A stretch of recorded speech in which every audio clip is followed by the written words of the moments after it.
Welcome back to Crazy Ball TV. Thank you so much for joining us again. Please share, subscribe, like. I got my man K Mac with me, and he got a channel also. So please go to his channel, subscribe, and check out his content. He does great job over there, man. So please do that for us. K Mac, man, how you doing? I'm great. I'm great. I've been really, really busy on lots of channels because Liverpool got a good result. If we didn't, then I'd probably go quiet for a bit. Oh man, I mean, you and I were on. Shout out to Chris Can, for having us on his show yesterday. And it's funny, we both, you, myself, and 12 man say the same thing, and usually we are totally opposite of whatever Liverpool is on. And Grace was like, I think this is a good point. I'm like, I don't want to be overcritical of what Liverpool was, but I felt like we had we just needed that one punch, like a hard punch, just to finish him off. Yes, you have to give the champions respect. Too much respect. But we gave them way too much. We gave them way too much respect, And even you could tell Klopp. I think I didn't even watch his press afterwards, but he said the same thing.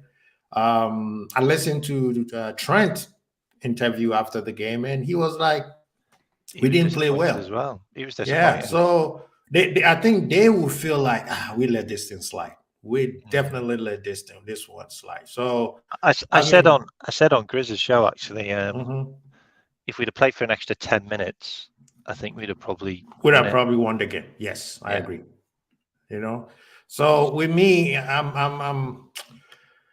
not. I don't know. I'm indifferent. I'm very indifferent. I wouldn't say it's 2 points lost for me. I'd say the 2 points we lost was probably Luton. Luton and Brighton. That's the one that sticks for me. But they beat Crystal Palace. They beat Crystal Palace at home recently, so they're a bit of a team. They're a bit of a team at their ground. Big up to Brian. Thank you so much. Always a supporter of the channels. Appreciate you, man. I think I would have been okay with the draw if we beat in Brighton and Luton, because especially Brighton, Luton. Okay, we didn't play well, right? Yeah, but Brighton, we were winning. We were up 2-1. We had a chance that Gravenberch opened net and he hit the post. At the post. And then we give them a last-minute chance, and then they equalize. So that's what I think is irking me, that we should have won the game. And the first half, we didn't play Liverpool football. I understand what the mission was. Make sure we don't do any mistakes, don't do anything crazy, and then second half we kick on. But we over-respected them too much. Yes, give them respect, but it was too much for me, and they took advantage of it. They didn't fear us. I don't think their defense is as good as most people think they are, because when we got the ball and we started moving, they had no clue what we were doing. And we were like, it was like split seconds, and we are right in front of their goal, right? I agree. And, like Grace was saying, Nunes, his socks wasn't put on right. And a couple of chances where I feel like he should have. I mean, my friend Isaac, hopefully he will join us, but he was like, Nunes should have scored 3 goals. Yeah. Was this a Brighton? You're talking about Brighton? No, this a City match. No. Because there was there was the header. That was a great header. The goal that was a great save. Like, yes. His XG on that wasn't high, The XG wasn't high on that shot. On that header. The other chances, the problem for me is he did one of those things where he just wanted to get a shot away, right?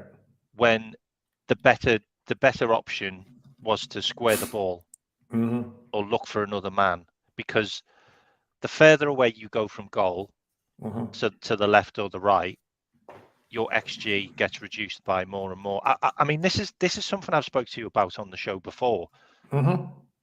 We don't seem to be scoring.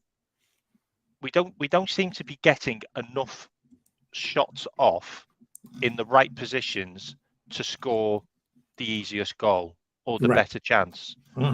And what we're doing is we're shooting in positions where we can't score. The goalie's got a higher percentage for him to save, or they've got a higher percentage for them to block than for us to score. And what we used to do with Mane, Firmino, and Salah, we would get those players in positions where they would, or not even if they got into better positions, they're just better players who know when it's the right time to shoot or whether to pass the ball.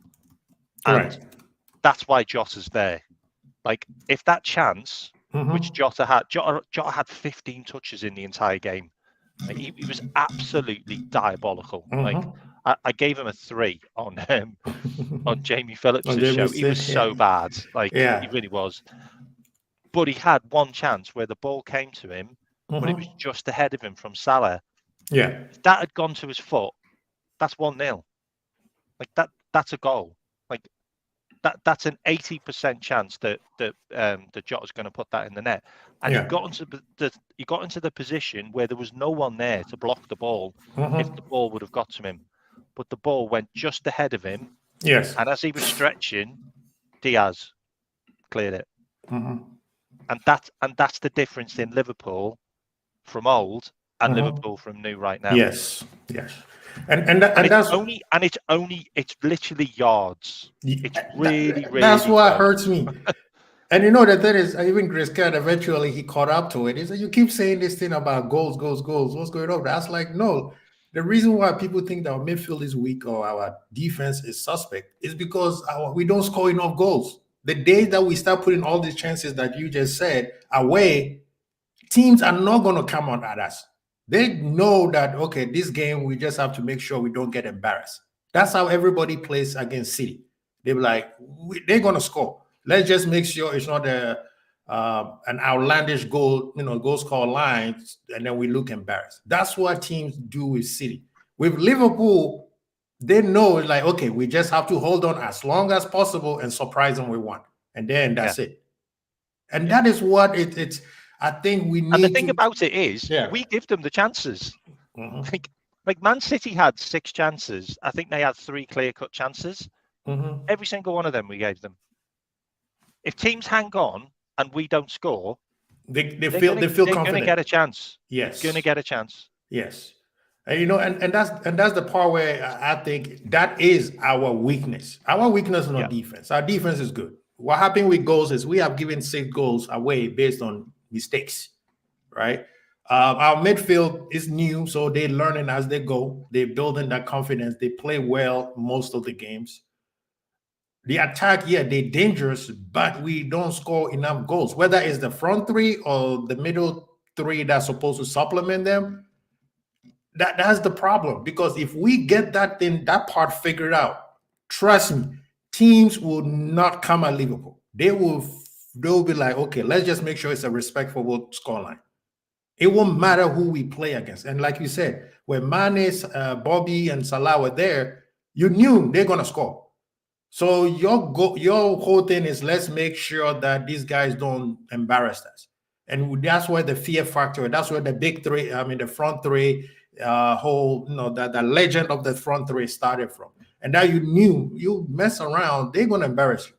But now we're not scoring enough goals. So we're giving too many teams too much confidence to still be in the game. Yes, we have the skill. We have the players. We have everything that we need, bar maybe 1 or 2 players, right? But our finishing is not giving us the whole story. So when teams looks at that, they be like, well, Liverpool, their defense is shaky. Liverpool give you a chance. The idea is, can you score, right? You can't just, if we had our scoring shoes on. No, we will give you the chance, but guess what? We will score. We will create. So until we get that chance where we start playing, where we start scoring more goals, then the season is basically as versus whoever is coming. But the quick analysis on my side, and I would like to hear your side, is we started with the first half where I felt like we gave them too much respect. We were too far away from the opposition when they have the ball, right? So by the time we get close to them, the ball is just moving quick, and that's the last thing you want to do for City. We didn't create enough in the first half.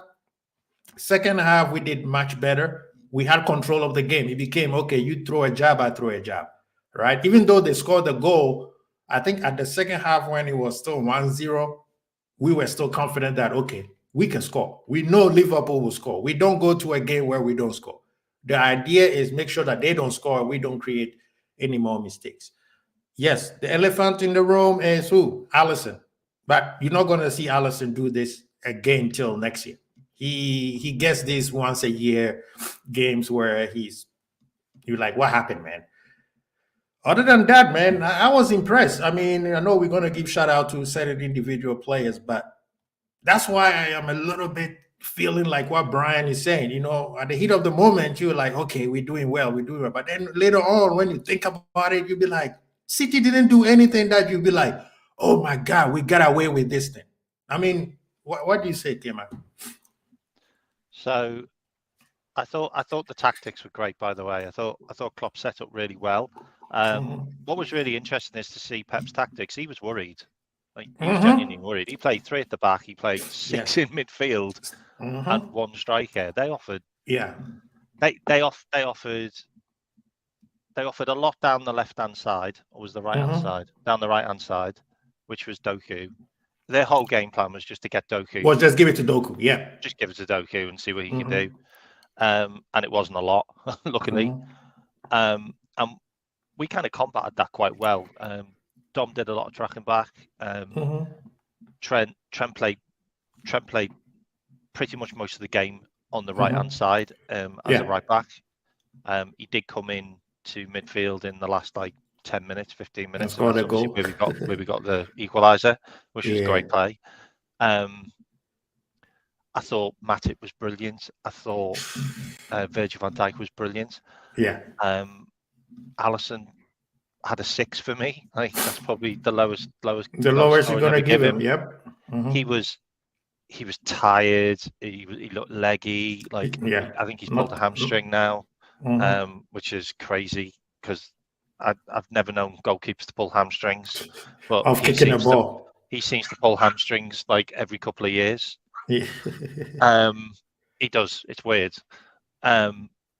His distribution was pretty poor. He tried 16 long balls, and I think only 4 or maybe 5 actually got to the right people.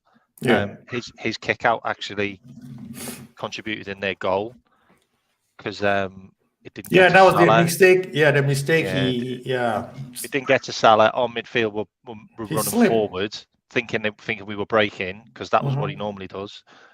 But then Ake decided to do a slalom run past 2 players, which was pretty awful, if I'm honest. Yeah, Dom should just be rugby tackling him. I don't know why he didn't foul. Take the yellow card. Take the yellow card. Just literally do a full stretch dive like a goalkeeper and grab his legs, and just take a yellow for that because where he's going. Take the yellow card. Oh man, I was so frustrated. But the XG on that for Haaland was really low. It's just what he did with the ball was incredible. Anyway, just about the tactics. I thought Jota was the right player to play. I wasn't sure about Tsimikas, but he had a great game. Nothing came down the left-hand side. Nothing. It was weird. Nothing. Jota didn't do anything in the game. Diaz didn't do anything when he came on either because nothing was on the left-hand side. Yeah. It was all just on the whole game was played on the right. It was really odd. I'm surprised. It was played on the right from our side as well because Salah was the one that had the ball most of the game. Yes. And Dom. So it was a weird game where it was just played on the right hand side. And let's talk about the lineup real quick. I know everybody will be like, okay, you're doing a not second guessing, but after the fact, right? But if you watch any show that I was on, I said I would rather start Diaz and either Gakpo or Jota through the middle first. Because when those guys are playing, we have more control of the ball, right? And then in the 55th minute or 60th minute, you bring Nunes in, because then the defenders are a little bit tired. Now just hit them with that true ball, that speed. And that's what I was worried about, because when you look at Nunes, every time Nunes is in the game, everybody gets the ball, they just be like, Nunes, run. And even I think Grace brought it up yesterday where he said, so Bosalai told him, when I get the ball, just go. Don't worry where you're going. Just, I will find you. But that's not how we played. I know there's a new style we're playing, but that should only happen after the midfield has seized control of the ball. Then you start giving him those through passes, because then they can't handle it. But when we just started the game and they just keep, as soon as we get the ball, send it to Nunes. As soon as we get the ball, send it to Nunes. That's not going to work. So I would rather have Nunes, a game like that, not all games. I'm not saying all games, but a game like this where it's based on tactics, it's based on who controls most of the ball. I will want Jota through the middle. I want Gakpo through the middle.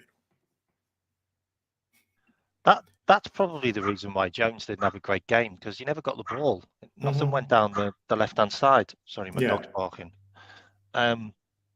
Yeah, I mean, the whole Nunes thing with, because Dom played the ball to him quite a few times. Also Trent did, but he got majority of his passes from Salah. Salah didn't have a shot in that game. Salah didn't have a shot in the game because he was just constantly providing for Nunes. But I know we sit here and think, yeah, it was 2 points lost, but Man City have won like 23 games on the bounce at home. Right. Like, we stopped their record. Like, there's not many teams that Man City will lose that record against. There's only one team that Pep thought he was going to lose that record against, and it was us. Yeah. And that's the reason why he didn't bring any subs on either. Like, I didn't even we rattled him. We rattled him, and they went one up, and they didn't deserve it, if I'm honest. Yeah. Like, they only had so there was a chance before where Doku put the ball in and Alvarez ballooned it over the bar. There was another one where there was a press on Trent, and he gave the ball to Jones, and then Jones gave the ball to Ali, and Haaland nearly slid in and took the ball and Ali into the net, but Ali managed to hack it off the line, which is brilliant. But that was it. That's it in the first half. Like, that's your first half. I don't think their disallowed goal came into the second half, did it? Second half, yeah. Second half, and I thought that was a great bit of play by Ali as well, because I thought that was a good goal. I mean, it looks I didn't see a foul in that. I mean, they've said that you have to protect the goalie. You can't. He was in the net goalie. Holding his foot. He was holding. Like, you hold your shoulder. Why you hold your foot? But before we continue, let's give us some shout out to. We know Brian is always in the building. Revenant FC, big up yourself, man. Of course, Hollywood Edmund TV is in the building. We got sideline football shows in the house. Yeah, man. Thank you guys for joining us today. But yeah, Revenant is saying we didn't play to Nunes' strength. And I agree. And that's why I agree. I'd rather have a game like that. You bring him off the bench, because he's a game changer. Right? Because as soon as he comes in, what's he going to do? He's going to be try to run behind teams. But if you have no control of the ball and you never touch the ball in like 10 minutes, when you get the ball, just don't launch it to Nunes, because there's nothing he's going to do. Their defense is already set up. Big up yourself, Kabak. We also had a habit of crossing the ball in. Like, when nobody's in the box. Nobody crossed the ball to anybody in that game apart from Shimikas, but I think that was a corner.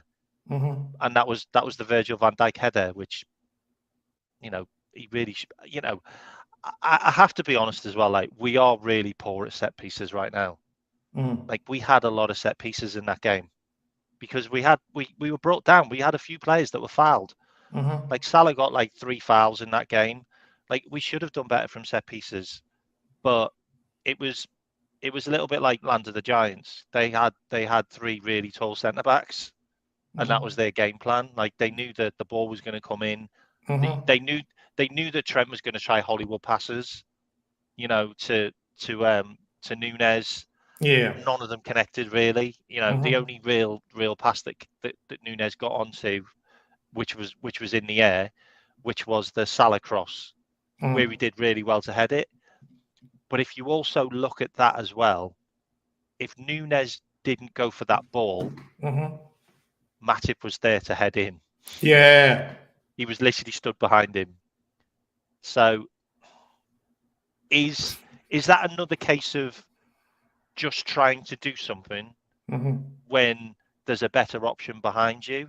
You know what I mean? I feel like not last season, but the season before, we made better decisions in those areas, and we scored more goals because of it. And it feels like somebody's trying to score too hard. If that makes sense. Yeah, no, I agree with you, and it's because of the pressure from our fans and from other fans, and it's not pressure that's needed. Let's be honest, he's still doing really well. Like he still scored like 22 goals since he signed for us. Like he's not a flop. No. Like we still haven't paid 85 million for him. It's still 63 million signing. Like we haven't paid any of those add-ons because he hasn't hit any of those numbers. No, he hasn't got it. He hasn't got his add-ons, and it'll be a while. So let's go. No, I mean, like I said, that is the part that is lacking, and until we figure that part out, we're not gonna get the respect we need. As soon as Liverpool starts scoring a lot of goals, everybody knows we have the threat. But let's look at the defense, right? The thing about it, we've literally just took out our entire midfield and 2 strikers. Yeah. Like it's not going to work like that. Like it's going to take time. You said it before. It's 60%. Yes. 60% ongoing process. Yeah. It still is, and look where we are. You know, we're still like 2 points off top. Yeah. Top in the Europa League. Semi-final. Oh, sorry. Yeah, semi-final in the Carabao Quarterfinals. Quarterfinal in the Carabao Cup. Carabao, is yeah. it quarter? Yeah. Yeah, quarterfinal. Yeah, we got to play. Who we playing? West Ham. West Ham. I think next week. At home. At home, yeah. So that's a chance for us. But the defense, right? He picked Trent, Matip, Virgil, and Tsimikas. Now, a lot of people were expecting Gomez to play left back, and even Konate to play center back. But personally, I think I like how Klopp picked the defense, right? I don't think is Joe even fit yet, because we haven't seen him anywhere in the pictures. I think he was on the bench. Anything. I think he was on the bench. He was on the bench. Okay. He was on the bench. Yeah, the defense personally was very solid. Tsimikas impressed me because he was in the right position. He didn't lose. You know, usually his focus. And he was very focused in the game. And you have to give up the big shout out to the big Virg, because Virgil was talking to him very well, and he was in the right places. He was not just bombing around. And this is the Tsimikas we need. He didn't play like Robo. He played like himself. Yeah. Right? Stop trying to be Robo just because Liverpool fans love Robo. You play your game, you're going to be fine. And this is the conversation I had with you before. This is his position to keep. Yes. He's given him a chance. Like, Robbo's 29, 30 now. Like, Tsimikas is 26. He's a Greek international. He's got loads of experience. He's played in a couple of countries. He's got an incredible cross on him. And he's very dynamic. Yeah. Like, this is your position to keep. Like, you played 2 good games now. You know, you had Foden in your pocket. You really did.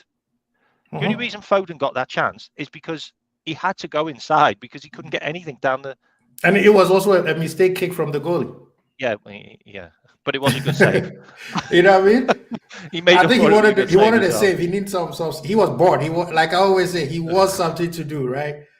But Tsimikas did very well. And let's talk about the other fullback who got cooked like so much that if you eat that kind of food, you're gonna get food poison, or what's that word? Salmonella? I can't even say it. Salmonella. Salmonella. You're gonna get salmonella. I mean, it's like every little thing. Oh, he got cooked. I'm like, bro, what did he do? Tell me what. Okay, what's the difference between Doku and Maximin when Liverpool played Newcastle when he was there. There's nothing he did. He's exciting. When he has the ball, you'll be like, wow, he's going to do something. Yeah, he will run by you by, okay, cross the ball. Okay. But all he did is drag it back and then pass it back to somebody else. So if that's cooking, then please don't eat that kind of food because you definitely going to get food poison. That's bad cooking. It's bad cooking. Exactly. You know, Doku's an exciting player. Everybody will have that kid in their team with proper coaching. I'll tell you what, I'm glad they played him and we didn't play Grealish because we would have been screwed. Because Grealish would have put the ball right along the floor. Yeah. You know, not those daft crosses where no one's going to get them or just hitting the first man all the time. Yeah. Or over hitting the cross. Grealish would have just put it on a plate and you know he was there to finish his plate. And that's what I'm saying. He didn't have anything. He didn't have anything to finish. There's nothing that he did. There's one cross that he had, and that was a header at the end. Yeah, from a corner. So I'm like, what are you talking about? Trent played very, very well, and Trent was very like this is a whole different. I don't remember the last time I saw Trent like this. The last time I saw him like this was when he first came to Liverpool. He first started in the first 11 when what's his name got injured. And then he came into the Champions League game where he was still, you could feel like he's learning the game as he goes because he's a midfielder playing right back. And everybody was like, oh, he's going to get cooked. Oh, he's going to get cooked. At the end, you'll be like, wait a minute. This kid is, all his crosses is where I wanted him to cross it from. And that was from outside of the field rather than trying to cross it from the midfield. You know, you are no KDB, right? Just like we talking about Tsimikas not playing like Robo. Trent, just play Trent. And the passes he had in the midfield was much better than I've seen him this whole season. You know, there was maybe, one time when the goal came in, and I think even Grace agreed, like he and Szoboszlai should have fouled somebody so that the ball come back. By that time, I think all of them fell asleep because they know when we go on a break. I've never seen us go on a break where the ball come right back to us. So Alisson slipped and caught everybody off guard. We've done that. We've already done that against Man City as well. When Salah scored the winner from a Cancelo mistake, and then Cancelo got sold. After that he was like, "Leave my his team." His career was over. He was like, "You've been talking all that mess." But yeah, I'm sorry, I've got my dogs on because no problem. Barking, so I'm just picking them up. The other one's got jealous now. Oh, okay. Now you got to swap them. Yeah, so that, like, look, I've had this conversation with you before, and Trent really frustrates me, but it's not Trent that frustrates me. It's what he's been asked to do that frustrates me. But that game, like, I mean, for him to just go, you know what? We're not going to get anything out of this. I'm going to have to create something. I'm just going to have to go and do it myself. Yeah. And it was literally like Steven Gerrard of old, where the team's okay. You know, nothing's really happening. You know, strikers aren't doing enough. Your defenders are doing enough. The game's kind of just going to fizzle out. Right. And then Stevie just goes, fuck it, 30 yards, top in. I'm shooting. I've won the game. You know what I mean? Yeah. That was what Stevie used to do. That was like Trent. Like Trent just decided I'm just gonna go up and see if I can get something. And that shot was unbelievable. That was an incredible. I didn't see it coming. because the goalie didn't even move. The thing was, and he was in. I remember Trent helping Diop, you know, when we were in the box, right? And I think it was a shot. It was a cross, and Haaland flicked it, and Alisson or somebody blocked it.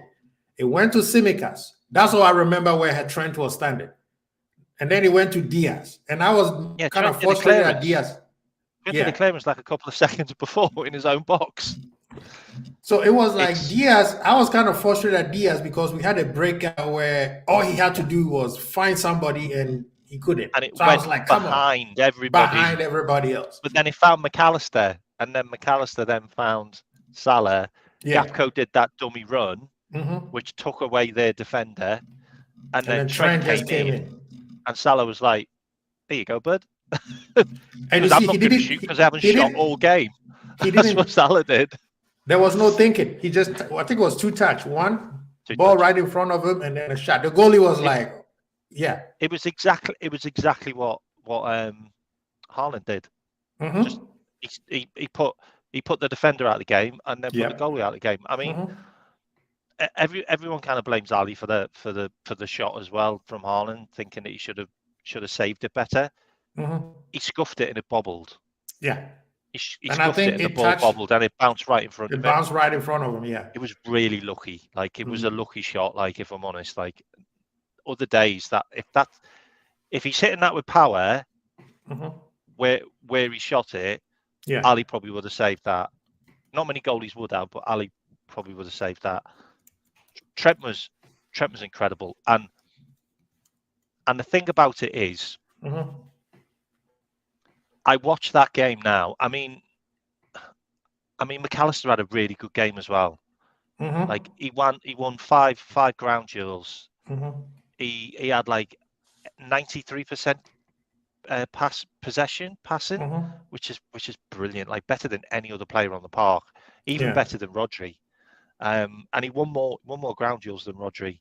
He had a really good game. He probably had his best game in the position. Not that you segue into the midfield. But the thing is, I'm sat there watching that game, and I'm just looking at it thinking, if we don't keep on it, so if Trent didn't have to do two jobs and just had to do one job, can you imagine how good he'd be at that one job? Then he just focused on one thing. And for me, that job's midfield now. Yeah. He's a midfielder. I'm getting very close at changing my mind, but I'm still keeping him right back. But now that you talk about the midfield, Szoboszlai, Jones, and Maka. I don't really want to talk about Jones because it's the first game he played in 2 months, and he just got launched into the hardest game of his life. I agree. And I think Klopp should put him right back against I think Lassig, who we play on Thursday. Yeah. Because he needs games. Fulham. And then Fulham, yeah. Because the thing was, he didn't play bad. It's just he was lost. Right? I don't want to see Dom now for 2 games. Dom needs a break. I don't want to see him now for a couple of games. Dom needs a break. At least even against Fulham, let him come off the bench. It's a home game. Let him come off the. I think we got 2 home games or one home game. Yeah, we got Fulham and I think. Hang on. No, I mean Thursday. Is he home or away? Hang on, I'll have a quick look. I've got it on my phone. Yeah. Yeah. While you are looking, Jones, I think he started well. He was moving the ball well in the first 15 minutes, and you were like, okay, he still remember what to do. But then eventually, when City got control of the game, he got lost. Like, he could not. Yeah, he was running into spaces, but those spaces did not do anything. So I think it was a good job that the manager subbed him in the second half right away. It was good. It was good management. Like last season, he would have kept players on that were playing well. Figure it out. He just hooked him. It was right to hook him. Yeah. So, okay, Rev Knight said we are home versus Lassig. Okay, good. Yeah, we got Fulham at home, Sheffield United away, Palace away, and then Man United at home. Okay. Like, Sheffield United got smashed 3-0 by 3-1 by Bournemouth. They were terrible. They were terrible. Crystal Palace got beat by Luton. So, yeah, this season, I mean, it's anything can happen. There's no reason why we can't just get all the points off those games. I'm sorry. We've got Man United at home. Arsenal at home. Man United at home. We could literally get 3 points off every single one of those games. We should get 15 points. I would be good with 13, but we should get 15 points. I don't want any more draws. We have 4 already, and we only played 13 games. But McAllister, you were talking about. We need to be getting 9 points out of those next 3 games, 100%. Yeah, we need to be getting 9 points. You were talking about Maka. Maka, I was very impressed with what Maka was doing. He was great. He was great. He was in the right places. He didn't do too much. He was more focused. And I don't think the game he was. I think he the game was didn't that worry Jones? Was that What's because of that? Jones, though? I mean, that's the question I need to ask. Was that because Curtis Jones was there? That's the question I need to ask, because But even when Curtis Mike Jones, has good games when Jones plays next to him. true, because Jones holds the ball. Yeah. He likes people who could touch with him, right? But then when Gravenberch came in, he was still the same guy. He was playing still well, because guess what? Gravenberch gets the ball. What does he do? Yaya Toure. He just runs through. He just runs straight through everybody. You know. But the problem is, and look, I love his progression with the ball, and I like the fact that he's got that. You know, he's got the confidence to do that. Yeah. He's got no end product, mate. And that's because people have not. He should have passed the ball to better positions, better opportunity. He really should have, like. And I think also, you know what that is, with Grav. The thing is, the front three hasn't figured him yet. They don't know where to run when he's coming with that kind of speed. They are used to, I'm going to run to space, give me the ball. This guy is coming with full space, so they're just standing there wondering what to do. We're all still trying to figure it out. Yeah. We're all still trying to get figured out. They're all trying to figure it out. So it's like, okay, Diaz is standing there and be like, okay, this guy is coming. I'm going to get the ball. I got to go. Oh, I didn't get it. Now, what should I do? Right? Nunez he's running. He's okay. At this point, I'm out of the game. So he drops back. Salah is the only one who stands on the far away, knowing that the ball will eventually come to me. So we haven't figured out how Gravenberch plays yet. So Bosalai, everybody don't know what he's doing because he comes in late all the time, right? Yeah. And a lot of time he's defending and he releases the ball a little bit faster than what the game he's playing a step ahead, just like when Thiago first came to Liverpool, where the game he's playing, he's 2 steps ahead of everybody, and all the passes he's giving is going all over the place. So, like I said, until we figure that part out, when we figure that part out, we're going to score more goals.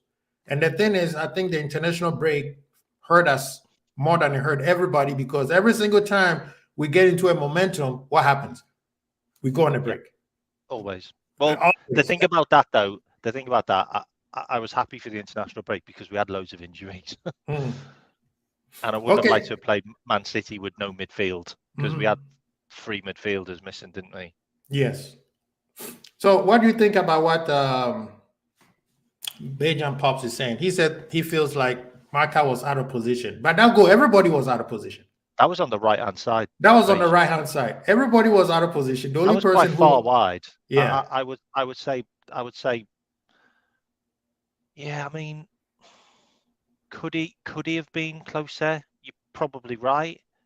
No, but look at it this way though. When you get a counter, what do? You spread out, right? But is he wider to the left because he expects Trent to come in? Yes. Inverted. Like yes. I don't specifically know. That's why whether he should be over on the right. That is a very, very good analysis right there. That is a very good analysis, because look at it this way. Who do we feel like should have done better when Ake had the ball? So Bosley and who? Trent. Dom and Trent. Yes, because the ball came around both of them. Exactly. So they both had the chance to bring him down, by the way. But they did not. No. So what happened to that is, when we break like that, what happened? Trent is going to go inside because Salah is already on the line. I felt like that was why Mac might have been further over. Maka was going on this way, knowing that Trent is going to cover him. Yeah. Right. So by the time they figured out, Alisson slipped, so the ball did not have any power going towards Salah. If Salah had gotten the ball, it is a goal, or something would have happened. Yeah. If Salah gets the ball, because all their defenders was on our half. Yeah. It was a fast break. Exactly. So this is how did that happen?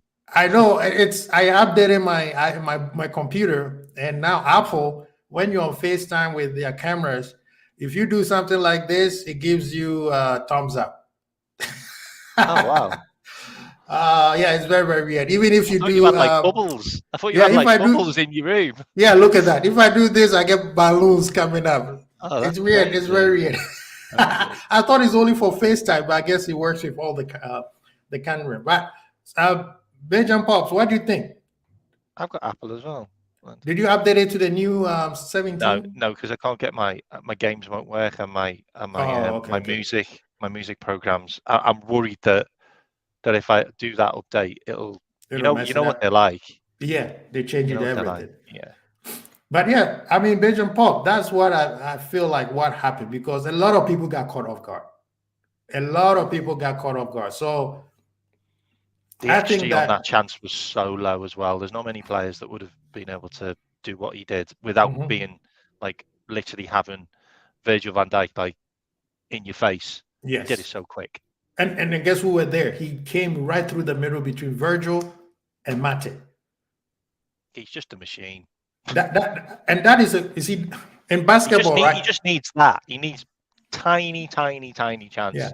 In basketball, we have something called better offense. A lot of times you could find somebody who will play that defense to perfection, one-on-one. He has you, and then out of nowhere, the person shoot the ball and then they score. And then it's like, bro, that's just a better offense at the time. And this guy, we know he knows how to score. So you give him that kind of opportunity, the likelihood that he's going to score is very, very high. And that even with Virgil and Matip, that's probably the only mistakes they did during the whole game, where they got caught off guard, where the guy just came right through the middle, and both of them are looking at each other like, okay, was it your man or was it my man? You know? So, I mean, the goal is one of those goals that Liverpool gives away every single time. I think right now we have 5 or 6 where we are giving goals away. I think we're at 7 now. See, a lot of goals that have been scored. As great as City is at home, did they created anything that you'd be like, wow, that could have been a great goal? Nah, it was free kicks, crossing. Even the goal that was called off, it was a corner kick or a free was a cross, right? Corner kick. And then there was a second one where what's his name pushed the goalie into the net. Diaz. That was a foul. I think it was So this guy, okay, he said, bro, trust me, Alisson should have kicked the ball to the left side then. I'm not going to nitpick because Virgil for anything. I'm not blaming. That's what I'm saying. Good. You have to blame everybody except Salah if that's what we're doing then. You see what I mean? This is a mistake that we gave them. So what do you want to do? You're playing against a great team. You make a mistake, they're going to punish you. And that's exactly what happened. Usually, this is what we do to other teams. It's called gegenpressing. When that team thinks that they're going to break, you get the ball back, they're out of position, you score a goal. That's what they did to us. So, I mean, yeah, we could blame everybody. I think the reason why it all happened mostly is because the ball didn't get to Salah, and that's a pass that's always on. That's a phase of play that we do. Right. You know the way we all have patterns. You have patterns of play that you learn in training. That's one of the patterns. Like Ali pings the ball to Salah, and then we are off. He's done it a million times. We've beaten a lot of teams. Yeah. With that goal, and Man City. So we know that there's a weakness there. So we went for it. And Ake probably is their weak link at the back. Yeah. He had a really good game, by the way, which I hate, but he did have a really good game. Salah was in his pocket. Salah did nothing in that game because of Ake. No, this one Salah didn't. At one point, I was like, my manager. Guy's a central defender as well, which is mad. Yeah. I was gutted when I seen him. When I seen him play 3 at the back, because I thought, oh, you're not playing Guardiola. We could get at him. He's not been great this season. And also the other guy, Lewis, I thought, oh, maybe if he played him, we could get at him. But yeah, when he went 3 at the back, I was like, oh, they're not going to attack much because they're worried. Genuinely worried about us. Yeah, Benjamin, this is exactly what we said. Alisson kicked the ball while we're in the break. Everybody's moving to their positions. Maka is moving towards the left because he knows Trent is coming through the middle. So Bosley is going inward or either overlap Salah. But then he made a mistake, caught everybody off guard. So if we are looking at in phases, so Bosley was the first man. He should have fouled Ake. He did not. He got dribble pass. Trent should have come across. Took a yellow. But he did not. Yeah, get a yellow. But the thing is, what Ake did is when he saw Trent, what did he do? He passed the ball right at the right time. He passed the ball right at the right time, because guess what? How perfect that goal was. Virgil was out of position.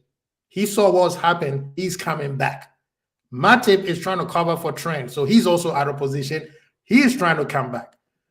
Ake passed the ball right at the time where, what's his name, Hala needed the ball, because everybody's out of position, and he is a great goal scorer, and he put it away. You could pick everybody and say, what were you guys doing? But when you look at it, that's what happened. Have you actually watched that goal back? Haaland isn't even looking at the ball. Yeah. He's looking towards Virgil van Dijk. He's literally looking that way, going, have I got the space to get this shot off before as the ball's being passed to him? Yeah. I mean, that's a skill that there's not many people could do. Bertrand, I don't know if he didn't go with him. I need to watch that part again, but I will double check to make sure. But what I remember is Haaland was going through the middle. He saw Ake with the ball, and he ran. The way he makes his run, he ran to the left because he's a left footer, where he could get up. I mean, he ran to our right because he's a left footer.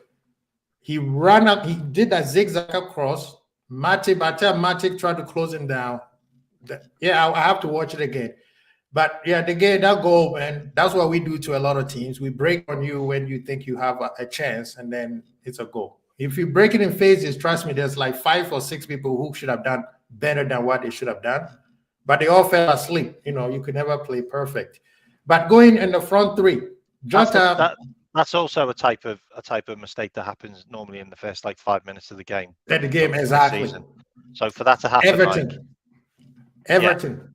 Against Everton, the same thing happened. The same thing where, what's his name? Calvin Lewis could have scored a goal in 36 seconds. Yeah. I mean, for them to get their really big chance that late on in the first half is, that I suppose that's a kind of positive. Yeah. Because if we'd have gone a goal down in the first couple of minutes, then who knows what score that could have been.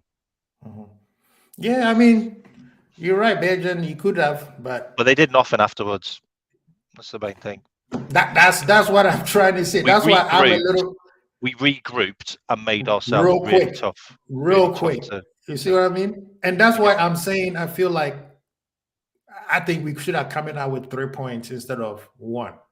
Yes, I am happy we had a point, but I feel like we could have come out with 3 if we didn't give him too much respect. And it took us a little bit till the second half for us to say, okay, let's play Liverpool football. We made it hard on them, and it's so that's what it is. But the front 3, Jota injured again, and when he goes down, I always get worried because when he goes down, it takes him a long time to come back. That's why I'm not too worried about Alisson, because Alisson was able to continue playing. I thought it was a delayed tactics, but the manager said that he felt something. But this is the part where I felt like Diaz should have started, and then what's his name? Jota through the middle, and then eventually bring in Nunes. I mean, for me, I genuinely think we need to probably start looking at this. I genuinely think we need to start looking at putting either Curtis Jones further up on the left, or even playing Dominic Szoboszlai there now. We aren't offering much on that left hand side now. We just aren't. We're not really. I mean, we're pretty toothless in attack. I've looked at the numbers; they're not great numbers. We're relying on Salah, who's literally feeding off scraps right now. Yeah. Nunes, who just isn't firing for whatever reason. Maybe he's doing too much defensive work. I don't know. Yeah. Diaz pops up with the odd goal. We need to get him in the box more. But from a creativity point of view, we're not getting anything down that left-hand side. Maybe because Robbo's not playing, or maybe because the tactics aren't focused on that. But you throw Dom there, who isn't creating anything in midfield, apart from his dog work that he's doing like a Henderson, which is fine.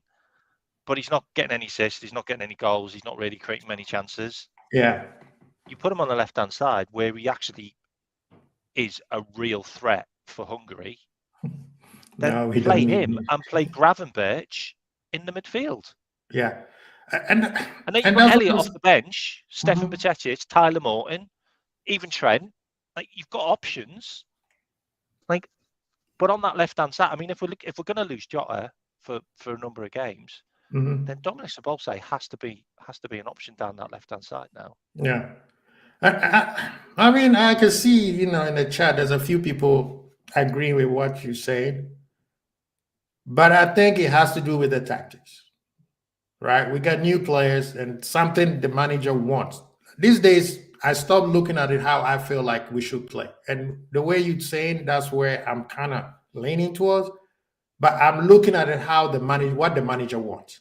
And what the manager wants, can the players execute it, or does it make sense to the players, not to us? As the fans, it doesn't make sense if we don't win, right? So now we have to look at it through the manager. So with that, the substitutions, that's I think not going to happen. Yeah, of course. The substitution, they were good. I think it was right on point. Like, Klopp was on time. Klopp was on time on this one. So I was very excited because the players that he brought in changed the game. Gravenberch changed the game. Diaz, he was lost for the half of since he came in, but then when he got more of the ball, then all of a sudden, what's the name? Who was Kyle Walker, with all the pace, could not even overlap as much anymore, right? He doesn't really cross into the opposition's. But you know what Kyle Walker was doing? Pace, Guess what Kyle Walker was doing? He was doing the inverted. He was coming through right in the middle. Yeah. There's a one point where he was right in the middle of the field. I was like, wait a minute, this is the right back. So I think the manager's substitution was great. And I think you alluded to this at the beginning of the show, that it scared Pep to the point where he said, nah, screw this. You guys going to play. I mean, they got Champions League coming and they already qualified. So he was focused. You could tell he threw everything. He wanted to win that game. He wanted to win this game. And I don't know he also wanted to break a record as well. I think there's the most home games won in a row record that he wanted to win as well.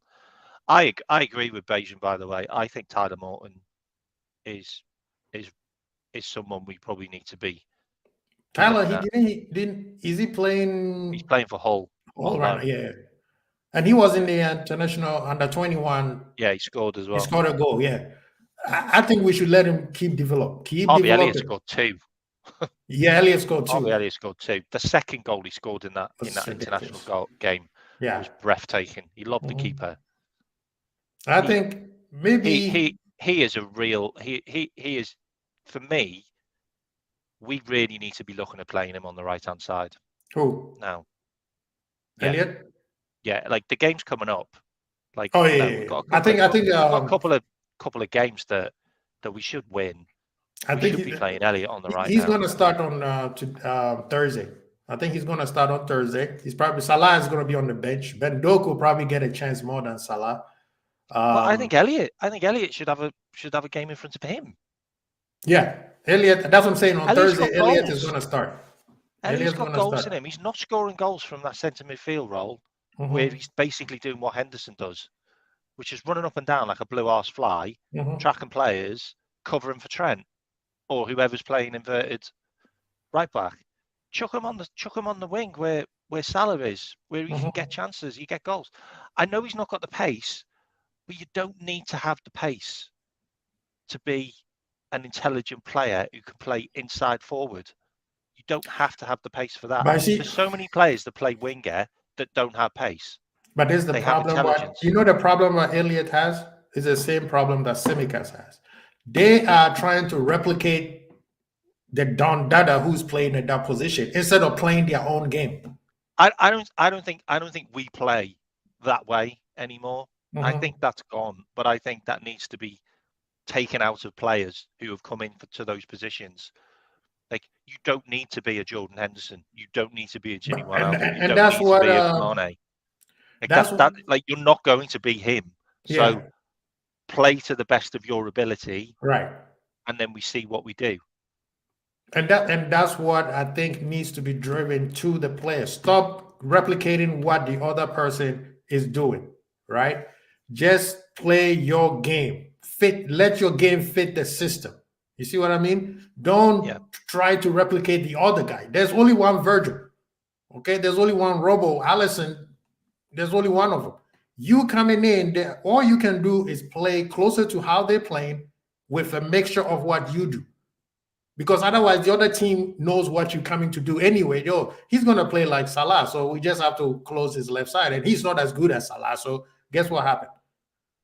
So I think that's what the players have to figure it out. Hey, let me play my game. Simic has played his own game, and look how good he played.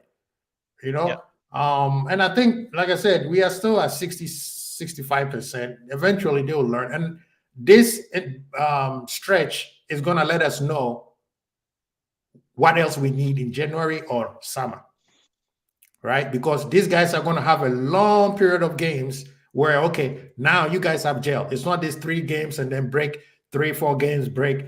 No, this time you guys are going to be playing for a very, very long time. Now the manager needs to be like, okay, maybe I need to stop this tactic here, change this, change that. In January, I think we probably need maybe one person, whether it's going to be the DM that everybody's crying for or a center back.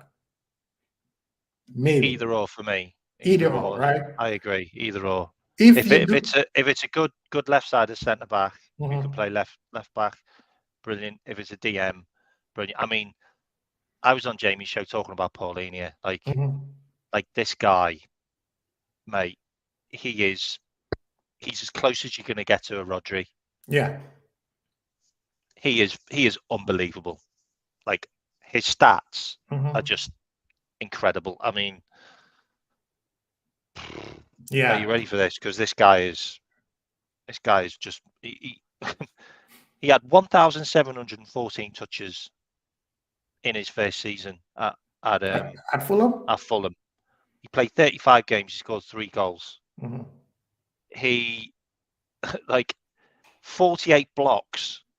Like, he had a 61% aerial duels and 62% of his tackles won, and 83% pass completion. This is a Fulham. This is at a team that. Why do you think Bayern wanted him? They're like 10th. Like, they're thereabouts. Like, that's why Bayern, absolute monster. Like, watch next Sunday. He's already had 544 touches this season. Yeah, everything goes through him. He's an absolute machine. Like, watch. If we could get him for 50 million, we're done. Like, we are literally, like, we get him for 50 million. I genuinely believe, like, the end of the season, we'd be one or 2 points between us and Man City and Arsenal, maybe, and we'd have the Europa League and the Carabao Cup sewed up. Genuinely, I mean, talking about Paulinho, this guy's never injured either, by the way. I know he got the shoulder injury, but but that's so did Salah and Robbo. Like, that's a freak thing. That's a freak. And even his wasn't as bad as Robbo's. He was, I think, it popped out and went back in. It's and painful. And he's not a guy that's played like hundreds and hundreds and hundreds of games. But like, check this out, though. He really broke into like playing proper football when he was 24. Yeah. At Porto. Fulham. I mean, the rumors are Fulham are getting Andre. Yeah. Is it possible that maybe Liverpool might be going for always Paulinho? Been happening? I told you about Andre going to Fulham a long time ago. Guess who's in I the always building? said he was going to Fulham. I always said he was going to a London club, and it wasn't going to be. We weren't going to get him. This man decided to wake up and join us. He had a long night, as you can see. The bottles. Yeah, he drank all those bottles. Yeah, look at the bottles behind him. But I'm starting a conspiracy theory. If Andres do go to Fulham, Andres do go to Fulham, Paulina might go to Bayern or come to Liverpool. That's just what I'm saying. But there's another midfielder that I'm interested in. He plays for West Ham. I mean, he's a very dodgy, corrupt type of person. He gambles a lot. But if he comes to Liverpool, Alisson will put him into the baptism, into the pool, and hallelujah, he'll be blessed and he will stop that foolishness. I think he's way better than Bruno at Newcastle for me.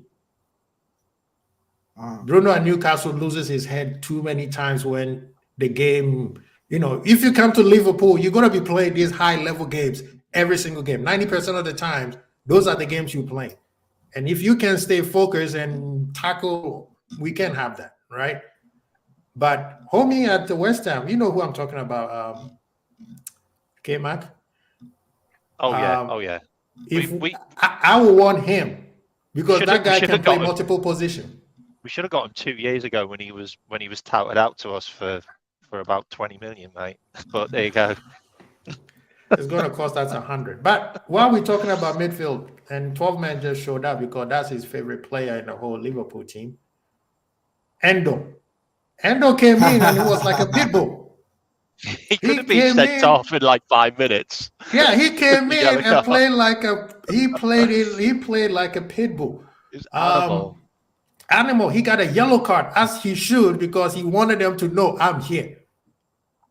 And the game did not, even though he got what, 10 minutes? The game did not pass him by, but he played very, very well. What says you? Talk about your boy, Coleman. Yeah, I mean, look, I've been saying that, I believe that he's going to offer some qualities that are essential to a well-rounded team. What I mean by well-rounded team is that you have, there's all the people that had different opinions on Milner's worth to this club. I believe that Milner was a quality player. I believe that he had a very important role on the team, obviously with his leadership role, but also with his play too, in the sense that you always are consistent to get a decent level of play from him. And you knew that his football IQ was so high that he was able to do what was needed, period. You know, and that's what I think that you get out of Endo, is that you're going to get a player that's going to go out there and give you like Milner style minutes, and commitment to and dedication to the runs and to whatever's necessary, taking those important fouls, those tactical fouls, if you want to call them that. So I think it's a needed resource to have on your team. And, he offers other qualities, but I just think that it's important to have those kind of players. And I'm glad that we do have one of those type of players. And when he came in, today, Rodri didn't do anything the whole game. Let's be honest. I mean, he was solid. Rodri is Rodri. He was solid. Even at his worst, he's still solid. But he didn't have a great. He didn't have a great match like everybody usually suspects.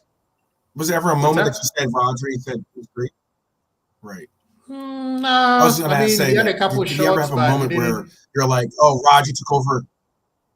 No. And that's why we were saying. It was Bernardo Silva was the danger. Bernardo Silva, absolutely. Bernardo Silva, that guy, man. Absolutely. I hate him, but he played very well. Insane.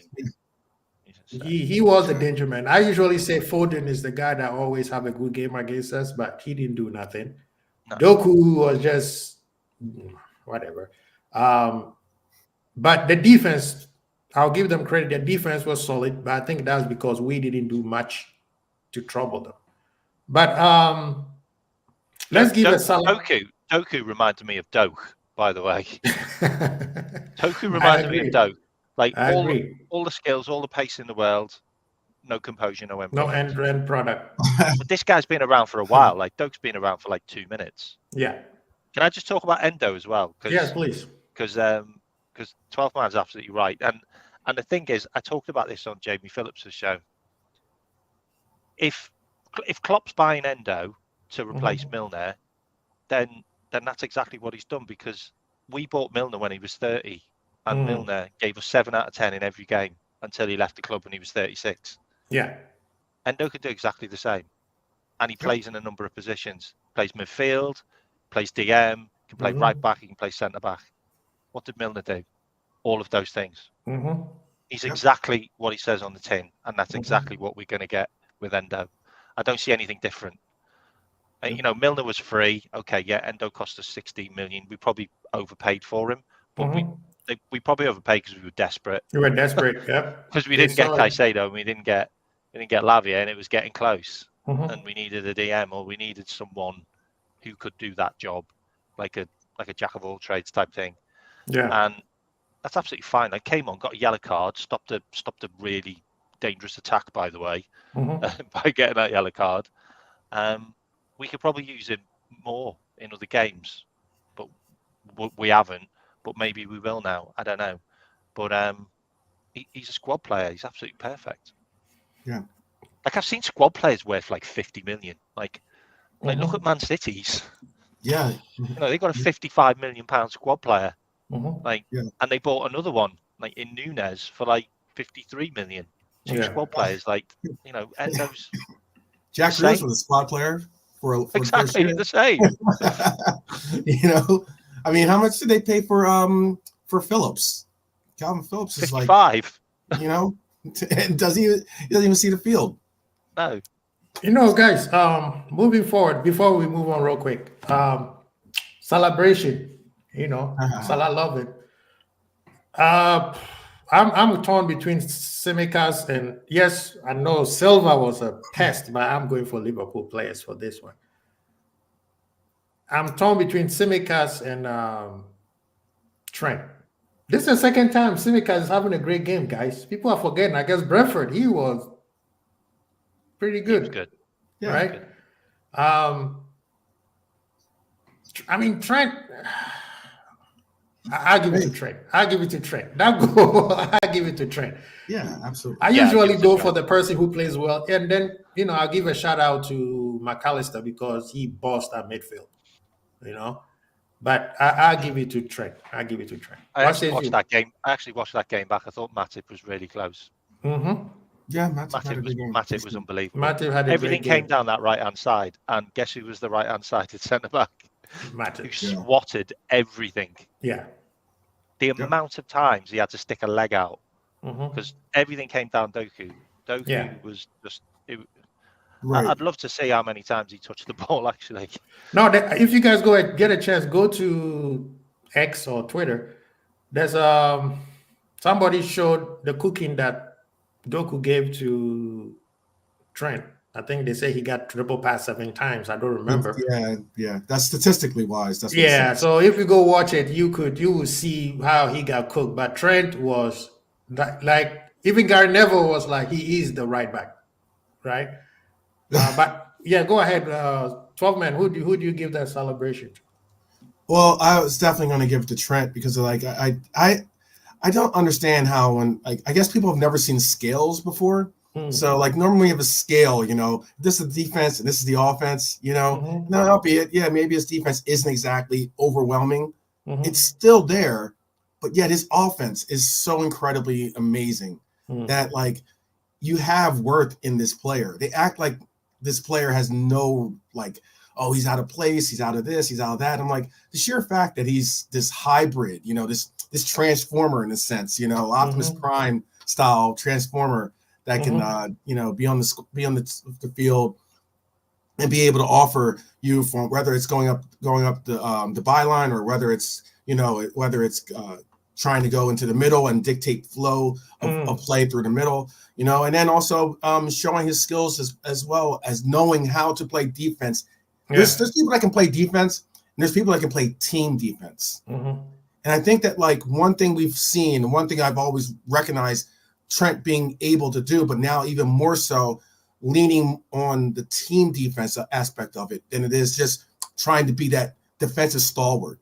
And that's why, like, you know, we often see these things, but you said Matip. Yes, one of the reasons why Tsimikas looks so good is because he's sitting next to Virgil van Dijk.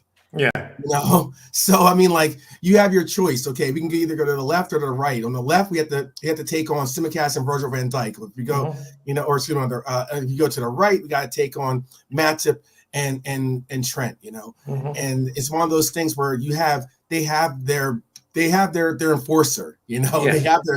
they have their backup for them. Yeah. So when it comes to, I just thought that Trent had an amazing game, considering that the emphasis of the attack for City was simply, let's just give it to Doku, allow for him to use his pace, allow for him to try to create something, allow for him to try to put, you know, as a lot of people are trying to say, cook Trent or put him on toast. And I mean, like, I just think that Trent handled it well. He's forcing him. He was trying to direct and force him to where he knew that he had coverage. And one thing you mentioned basketball.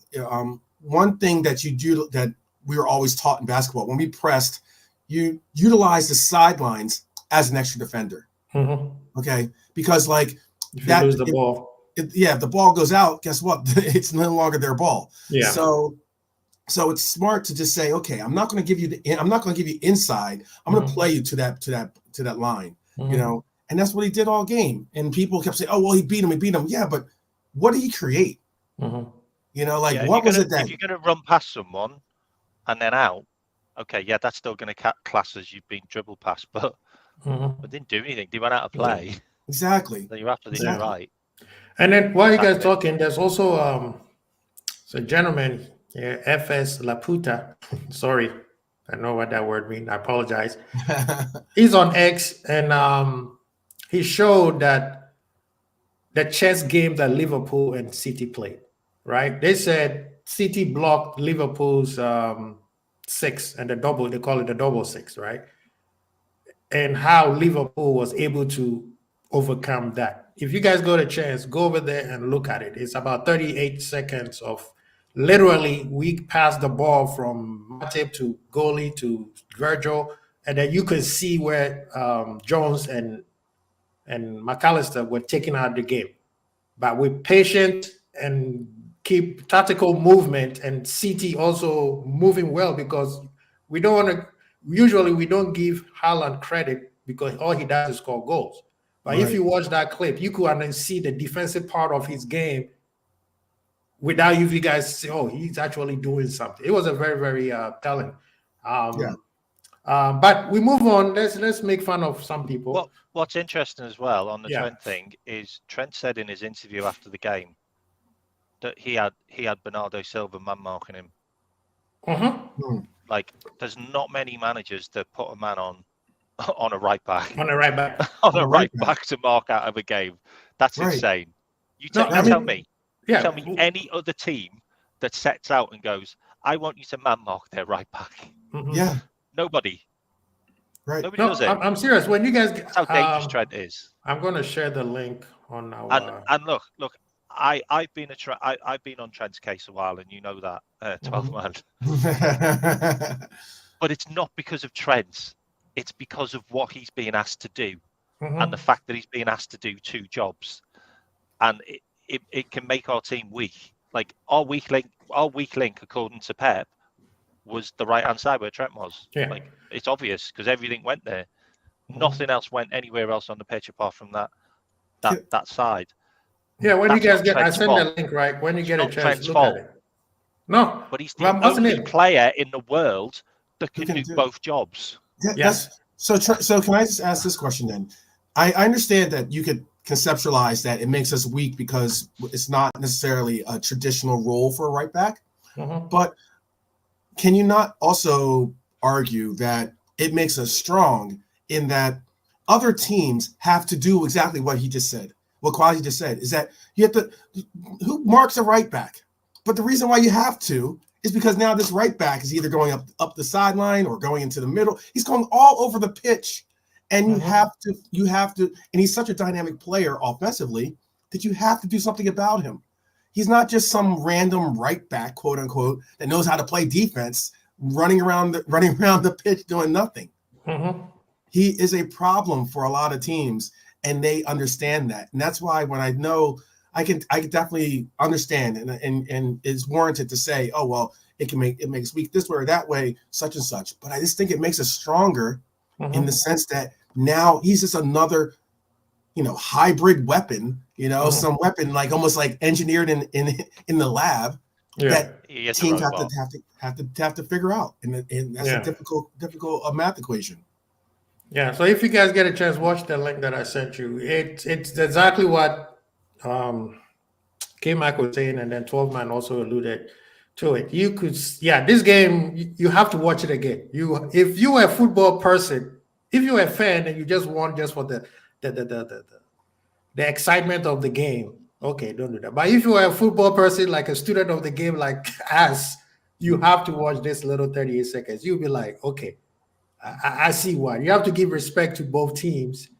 But the only thing I still say that we gave him way too much respect. But let's laugh at Tottenham. Maybe that's why Haaland didn't do much in the game, is because he was doing that. He had to defend. And that's also a testament to how well Liverpool played and how good Klopp's tactics were. That he literally made Pep overthink everything. He had to. Haaland had to everything. Yeah, go ahead. Can I just add one thing to K-Mac's excellent point there?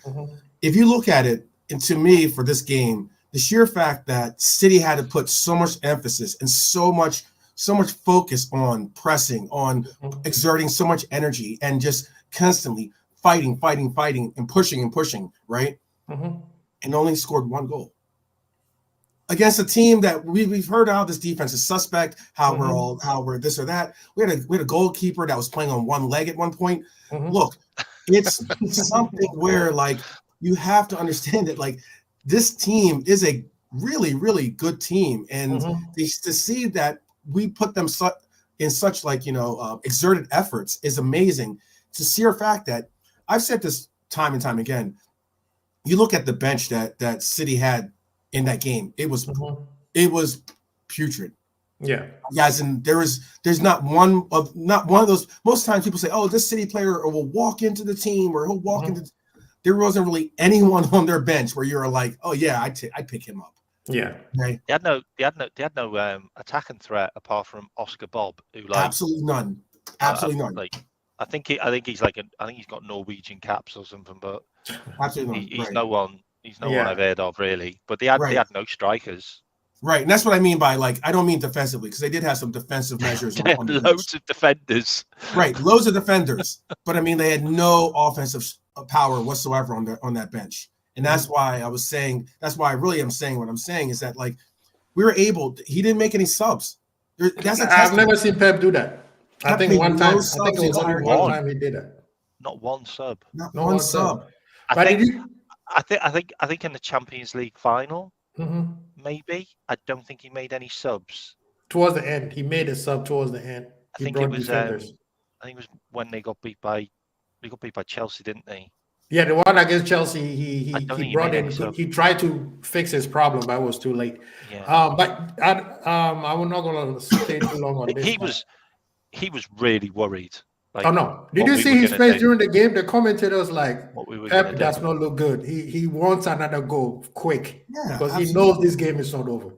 He knows it's not over. He knows that we are a game that will get. We are a team that will score. Period.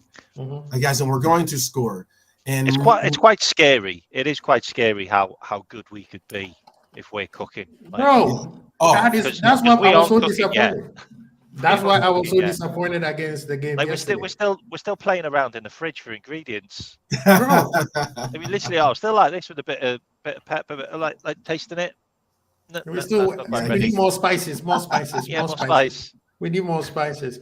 But yeah, and I hope you guys, while I'm talking, you guys get a chance to watch that 38-second clip. And I hope, but Tottenham lost today. People are sleeping on Emery, thinking that Arteta is a better manager than him. Emery doing something faster than what Arteta could do. The problem with Emery at Arsenal is they didn't give him time, right? And then he had no control of players coming in or leaving. That's why it didn't work. But they beat Spurs at their home very convincingly. Spurs was attacking, but they didn't. Like, it didn't worry them at any point. Every time they break, you'd be like, oh, they're going to score. Everton, I was hoping Everton would draw, but they just played on excitement, and then they got beat by this scum. Chelsea, learn it quick, huh? You think it's easy? You think anybody can go to Newcastle and beat them? It's not for everyone, is it? Yeah. Oh, we scored 4 goals against City, so we are back. Yeah, they got punched in the mouth real quick, and they're like, "Oh, shoot!" Yeah, those are the 3 teams I'm laughing at. They took the lead as well. Yeah, man. So those are the 2 teams 3 teams I'm laughing at. Everton. Everybody want Everton to. I told you about Emery. We had this conversation with me about what if Klopp left. Yeah. I'm like Emery is the guy. He really is the guy. Like, and the thing is, he people think that he's just a pragmatic coach. No, he's not. He fits in very well because when he was at PSG, he did some good things over there. Just the culture over there did not allow him to do what he needed to do. No, he's tactically very, very good. Yes.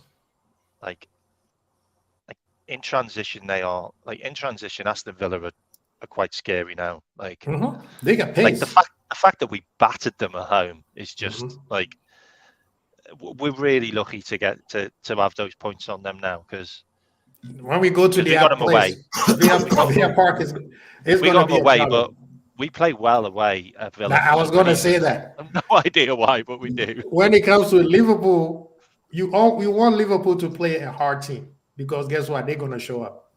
Yeah. It's this Luton that is annoying me. We need to stop that. But Liverpool needs to go on a run. Martinez pulled off some absolute worldies today, though. Today, oh my God. And I have no idea how that Koscielny hit the post. He basically did what Nunes did. But the ball didn't go to their player. Yeah. But looking at City, right? City next couple games. City has Tottenham at Etihad. And they have who else? Aston Villa.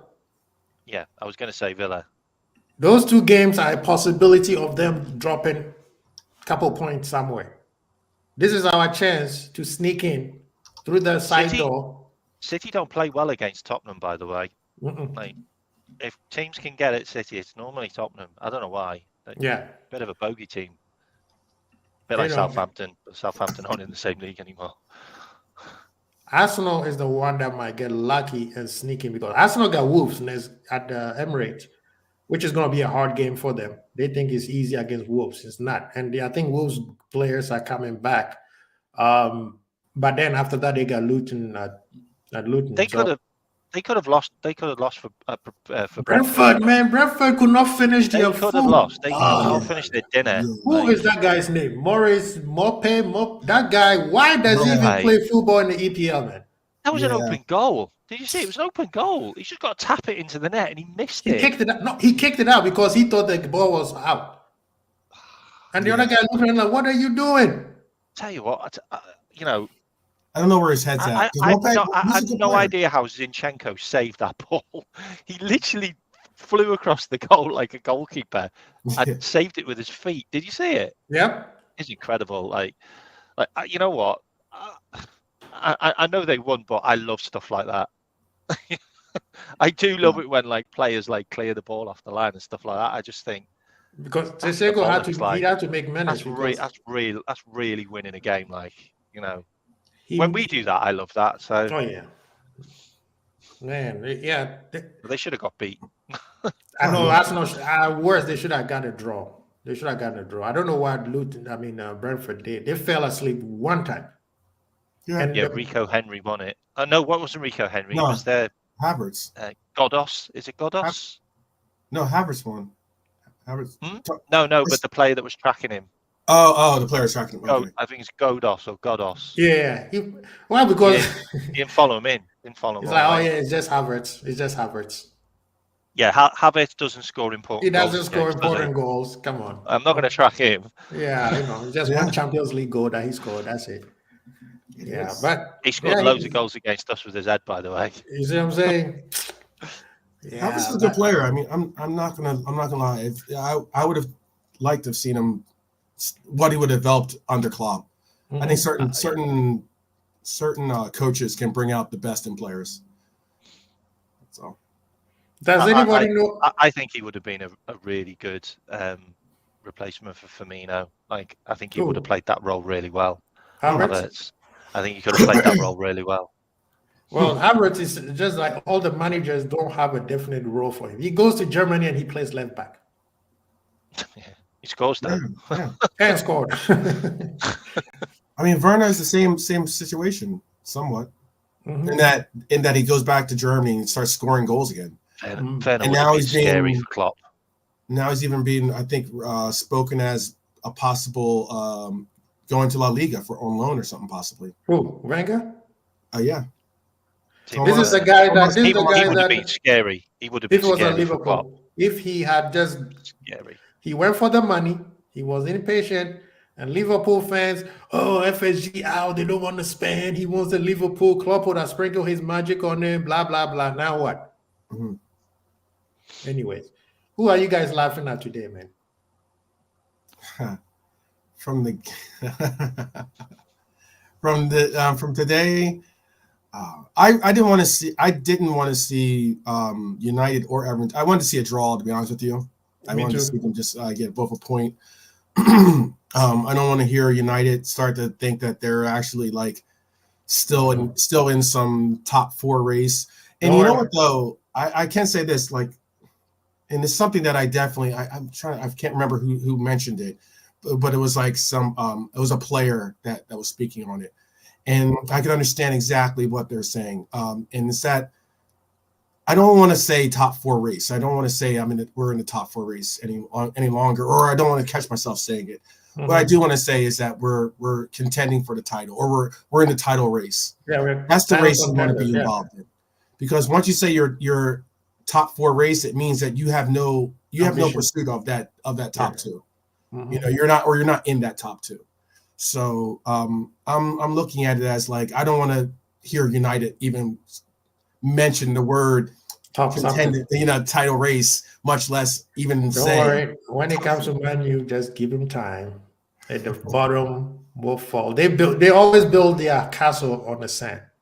All they need is just one wave or one rain, and all of a sudden we'll be back at it. They're gonna be like already making excuses about we got so many injuries, bro.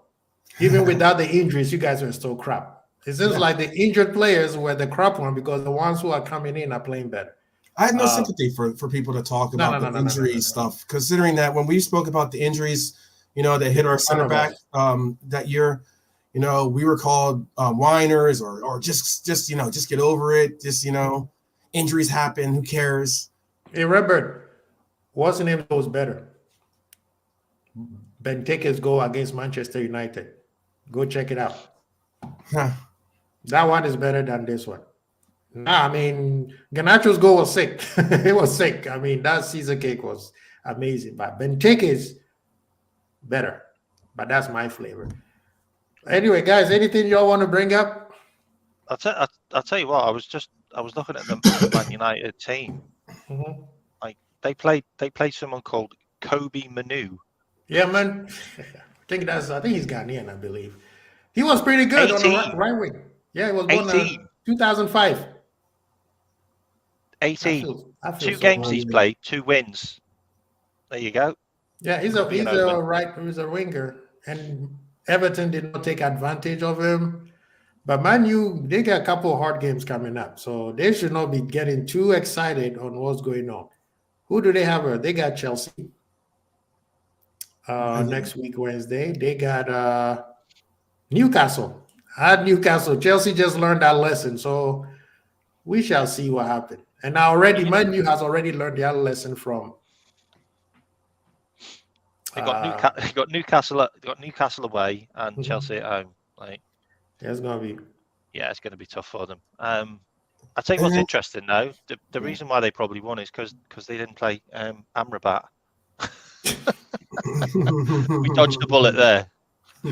Wow. And this is the thing. I want all their players to be fit when they come to Anfield. I'm not trying to be overconfident. I just don't want excuses. I want everybody to be fit, Liverpool players to be fit, and I want their players to be fit, and then we duke it out. I don't want Casemiro to be in their team against us. Because he'll get a guy red in the card. team. He will get I a don't red want him in card. the team.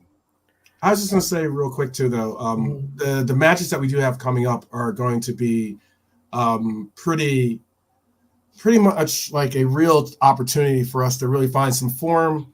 I like the fact that we have a bunch of games at home, which is really, really, like, as in the majority of the games that are coming up are more at home than it is. Because I said this with you, Quasio, on Grizz's channel when we're talking about, it's so Etihad and the record that we were going up against with them trying to win the most consecutive games at home. Before that, the last time they had lost was to a Liverpool team, except for that Liverpool team wears blue. Or not lost. The last time they didn't win was when they fought against Everton, which was the 2022 when they had a 1-1 draw. But I've said this time and time again. I think Anfield is so special in that you see the fact that it can. I've seen it bring up the spirits or the level of play out of pretty average, at best, Liverpool teams. And what I can say is that, with this team really finding form, really starting to solidify their fight and their somewhat, like, I guess you could say, family unit, or like the whole like us against the world concept.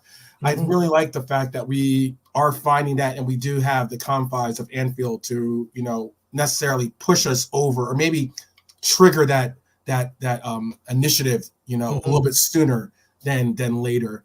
And that's what I really think that's going to be great, is that we could go into a lot of these games, and then I think Arsenal's our last out of, we have like next 5 or 6 games. Arsenal's the last big one after the last big one. And all of them are home games. So and it's at home. That's my point. And it's a lot of fans. This is the thing. I think we need to start getting the fans to start acting crazy again. Not crazy as hurt people, but just when people are coming, they could see the red mist from a mile away. Like how we, City were talking trash, and we have to teach them how to be real fans. When Sane said, "Oh, Anfield is nothing special," and then he realized quickly. I think we need to bring that vibe back. When teams comes in, they look at the red mist, they'll be like, "Oh snap, it's gonna be a battle." And then guess what? The stadium is gonna be bigger. Will be next year. It will be next year. Can I just rattle off this year? This year they started in December. Is it the opening up earlier? Are they? Yeah. Next week they're gonna do the tryout.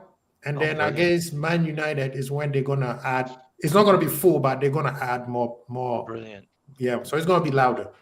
I thought the City game was. I thought the City was the. Yeah, I thought it was the one in January. 2024. By 2024, it'll be ready to go. But they're doing they have to do emergency tests. So they will start before this. It'd be great if it opens up for the West Ham game, because I think West Ham's is it. We've got West Ham middle of December in it. Yeah. So can I just rattle off a couple of the away games that we've got left that are going to be hard, because there isn't many. Like, we really haven't got that many. We've got Arsenal. Yeah, we've got Man United. Right. And we got Aston Villa. Seriously. And West Ham. No, we beat West Ham. We beat West Ham. Beat West Ham away. Yeah, the next time we play West Ham is We beat West Ham. Was that at home or was that away? No, it's at home. Yeah, no, that was away. You sure? That was away. Yeah, because our game against the game on the 20th that K-Mac was speaking about, but it's versus West Ham.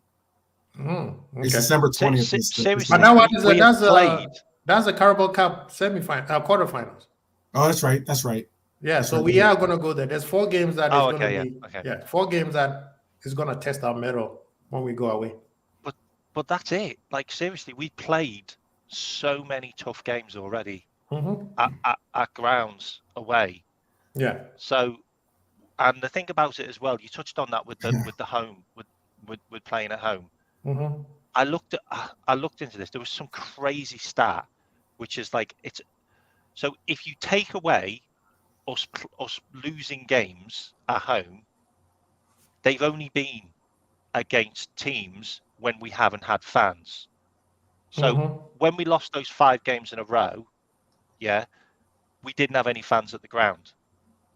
It's been 53 games that we haven't lost in front of our fans at home.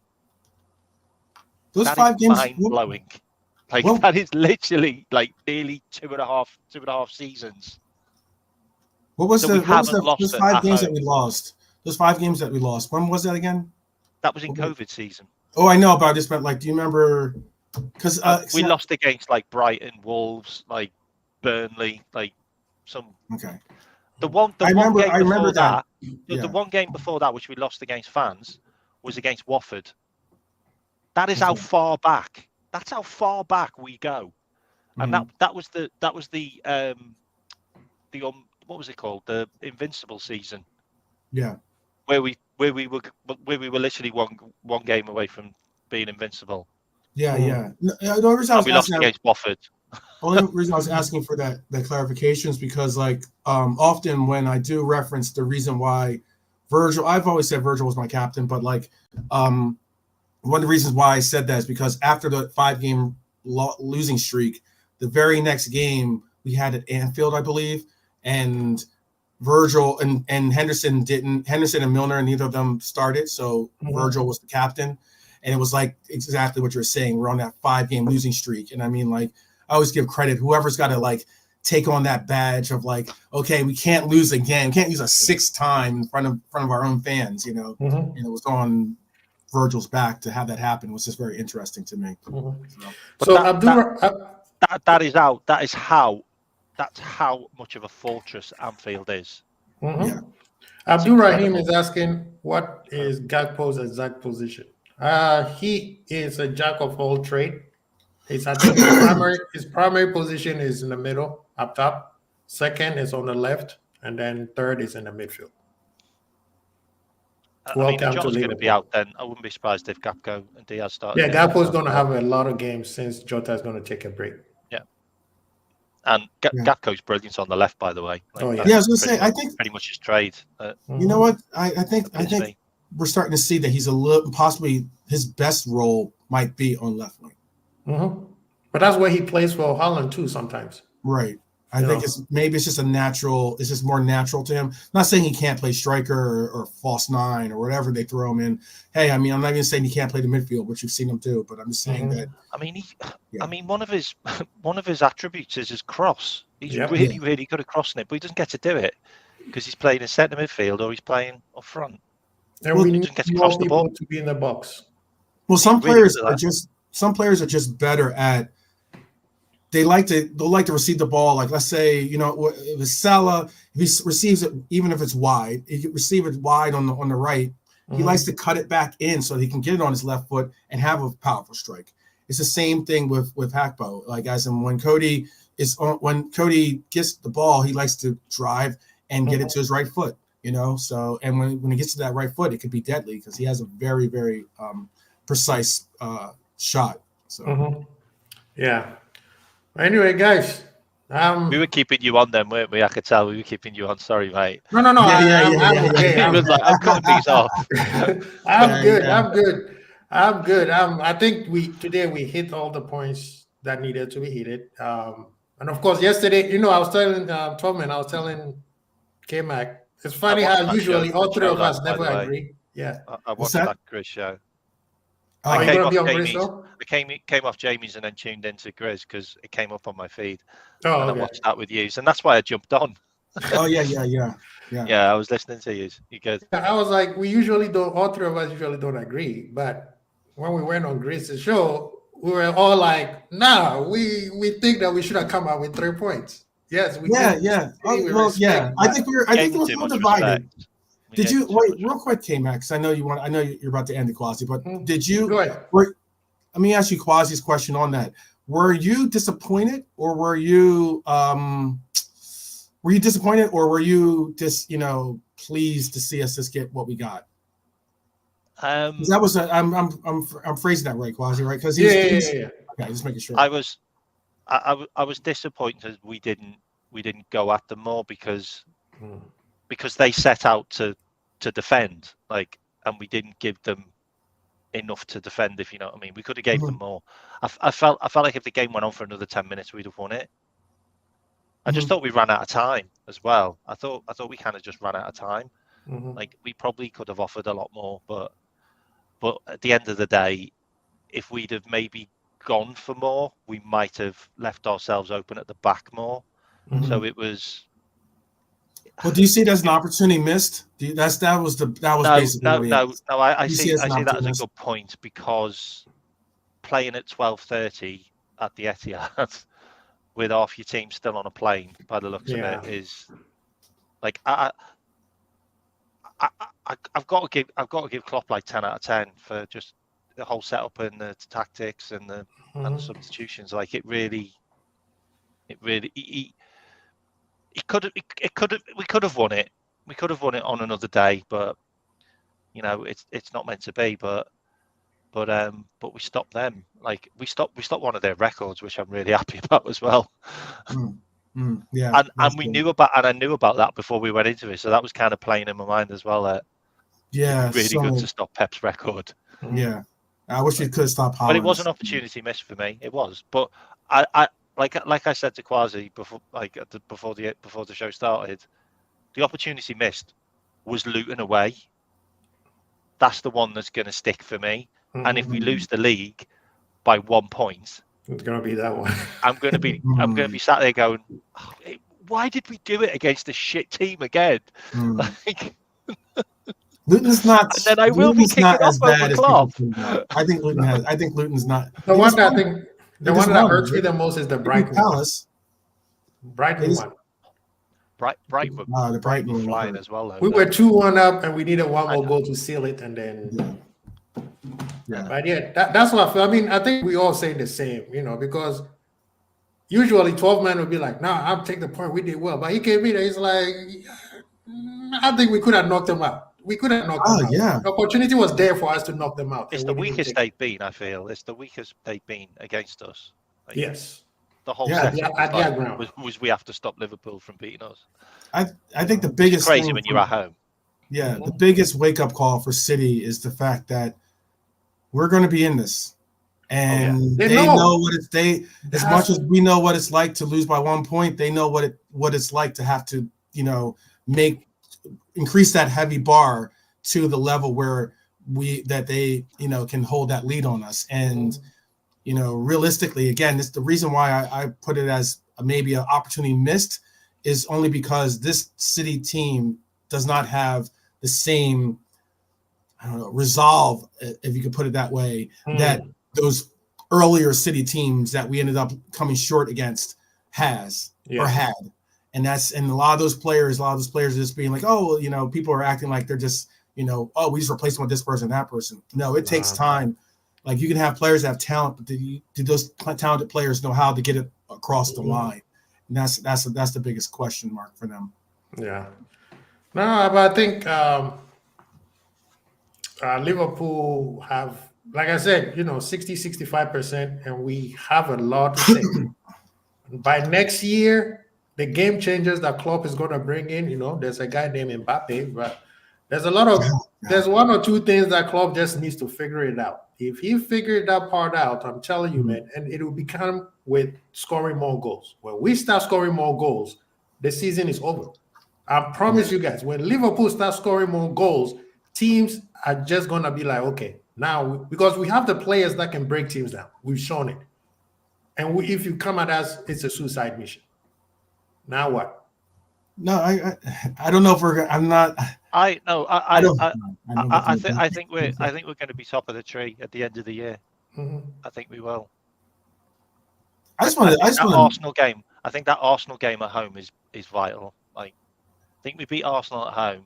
Yeah. I think we'll be top of the tree, and I actually think Man City might actually be third by the end of the year. Aston Villa have shown that. I mean, between they dropped 4 points in the last 2 games now, Man City. Yeah. It's unheard of. Yep. Yeah. No. And Arsenal aren't going away. Like, and I don't think Villa are going to go away either, by the way. I feel like Arsenal's a little bit shaky. They play in mature ball, right? They are very smart and very mature, but they still feel like they are not fully confident in one or two players. Number one, being the goalie. You saw what Ramsdale was doing, and we told them last year. We was like, you guys, he's not it just because he's giving you this camera Hollywood. Yeah, Hollywood said he will. No, it's not it. I said to you, they're not going to win the league unless they've got a league-winning goalkeeper, and they got one that isn't one, and then they got another one on loan which isn't one, and now they're alternating between both. Yes, but yeah, I feel like if we get 9 points in the next 3 games, and it goes down to that Arsenal game, and they're both, like Man United and Arsenal at home. It's like, Fulham, Sheffield, and Crystal Palace. Yeah, 9 points. We get 9 points against those, and then we've got those 2 home games. Like if we've got 9 points out of them and we got those 2 home games, we have to win both games. We could be top of the table going into next year, and that's huge. I agree. Because Man City or Liverpool don't really lose that top spot. No, after January after January we gotta. I'm telling you, people, start working on your. And if we are top, then Klopp may just turn around and go, you know what? I'm just going to get Paulinho. Like I know he's 28, but we get him. That's it. We are literally. We got our Rodri. We've got that rock in the midfield. Bring me that kid from West Ham. I mean, seriously, like the kid from West Ham. Yeah. Bring me that kid from West Ham. That kid will be perfect. Oh, don't worry. Allison will baptize him, and that gambling issue will allegedly oh goodness, get out of his system. They've got Kudus now, haven't they? So they might sell him. I did put the name of who I would like to see. I mean, it's just a player that I've been watching. Yeah, I would like to see. No more Dutch players.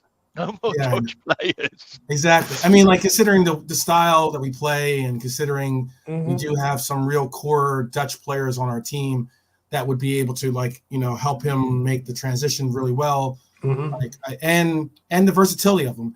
Look, people have to get this in their minds. Sometimes they always think of I was in the back and forth with someone telling you that Kyle Walker is the greatest right back of all time, and I'm not saying that he's not a good right back. I'm not saying that he's a prominent right back, but he's a right back. Primarily. I mean, I guess he could possibly transition to be a center back, but centre back for England, didn't he? But he's right back for what Southgate likes to do.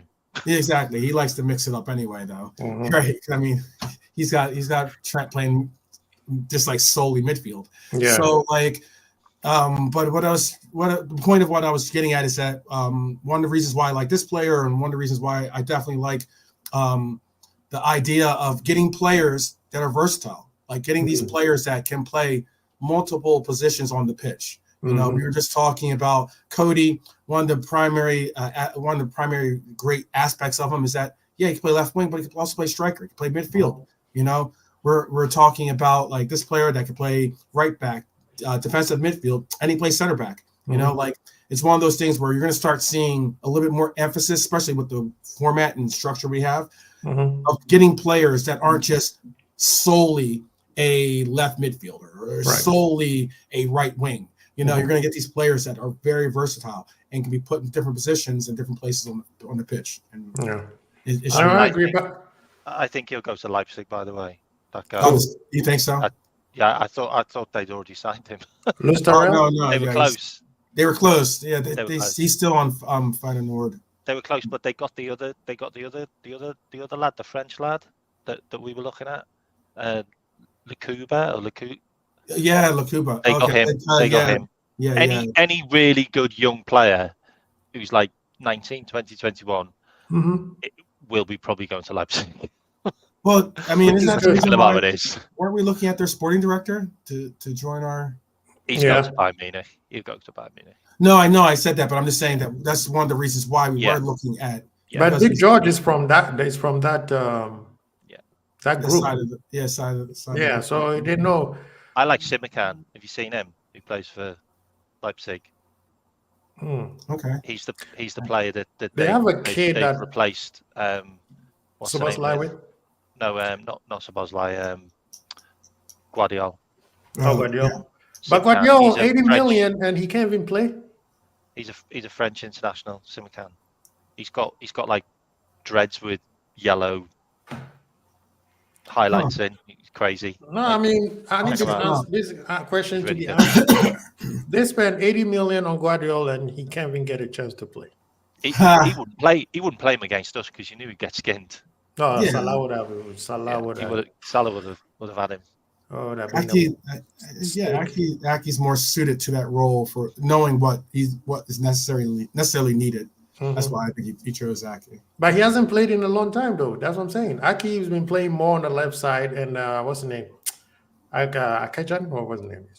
Akajan against Chelsea. He was there. He scored. Who'd have known how good he would be? Like, seriously, 10 million quid.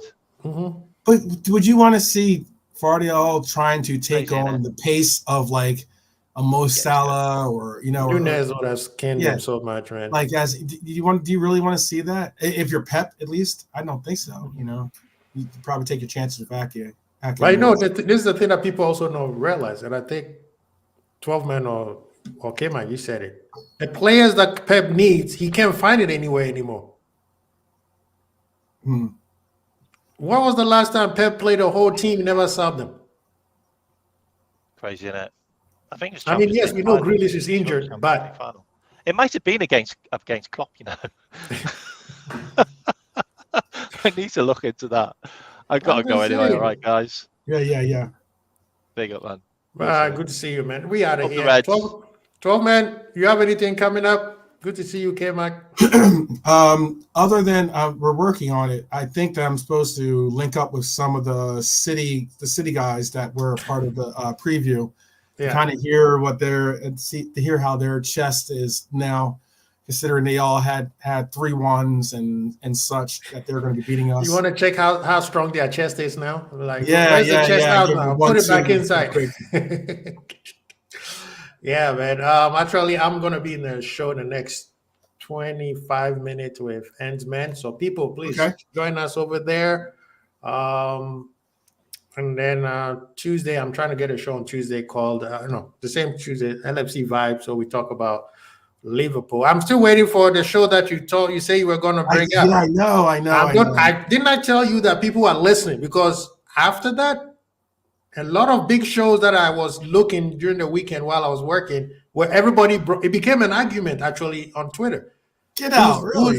It became an argument. Is Salah the greatest African player? They started mentioning, people were listening. Even Don Robbie's show, there were these 3 guys, I forgot their name. Culture Cam, I forgot. I'm blanking on their name. They even brought it up. And I even had to send them a message and say, hey, don't disrespect the president, His Excellency George Weah, because he has the Ballon d'Or. He has the Ballon d'Or. He does. He couldn't win.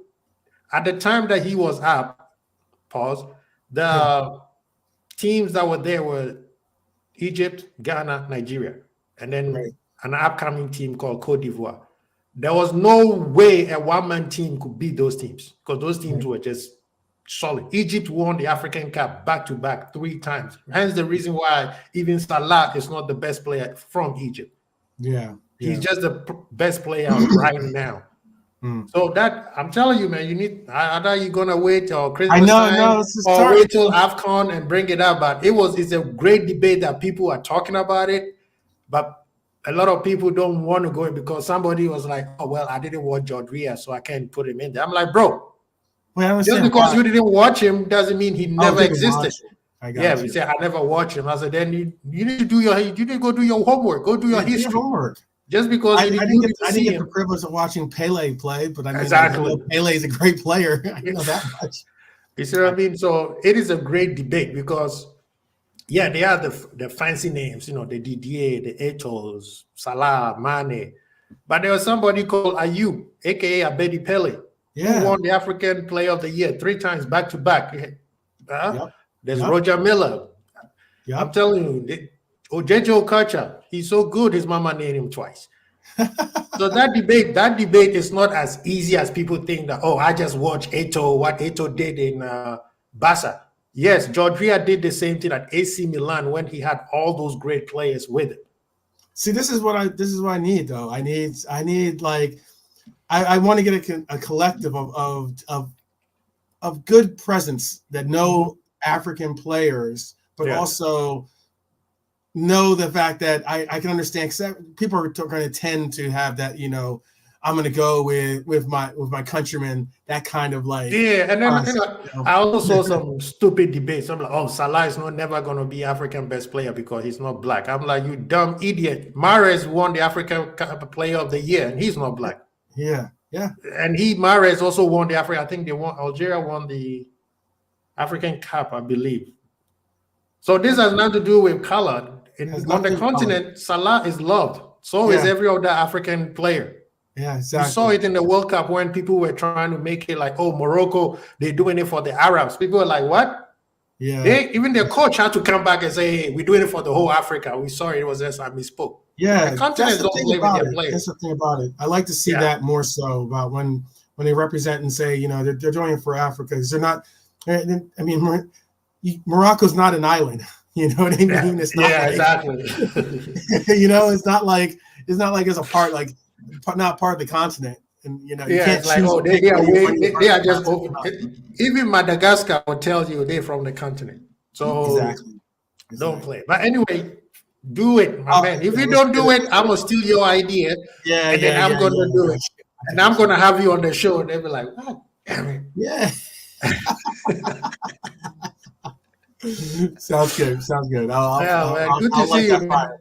Yeah, let me know so I can assist with whatever you need, man. Yeah, for sure. Yeah, we need the hardest thing is going to be bringing like everyone on at the same time and everything else. Try and find the right people. Just don't get people who just like the hype players, the vibe. Yeah, exactly. I know.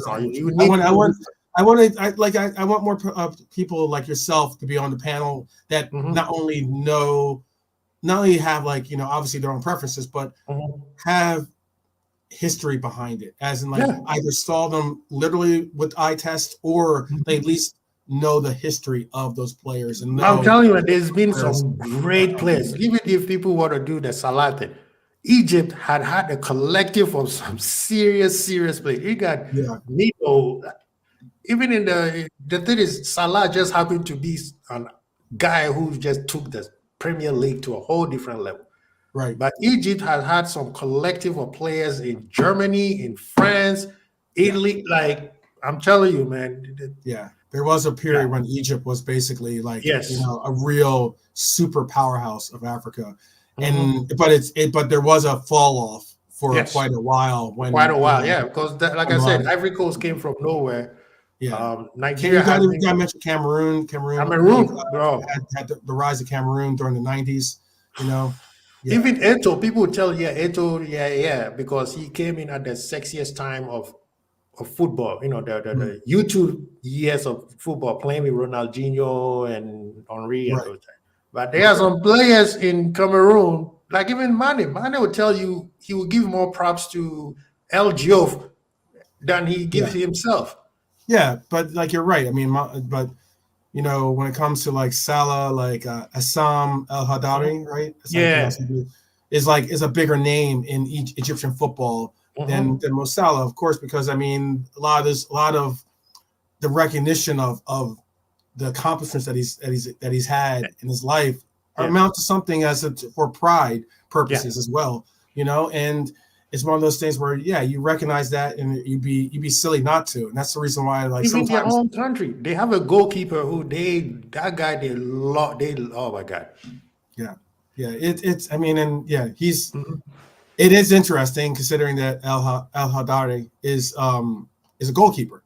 That's the guy. Sorry, that's him. He did. That guy is one of it's a national. If they could build a pyramid for him, they would do it.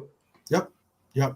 And he's had some amazing accomplishments. But let's get it rocking and rolling. I know I don't want to make your stream go too long, but But thank you so much for popping in. I appreciate you, man. Yeah, sorry, you're right about it. It's been a long weekend. Yeah. And having 4:30 kickoffs and Oh man, that one is not fun. It's not fun at all. No. But anyway, big up to K-Mac for joining us, 12 man, Quincy Bold, and we are out. Peace.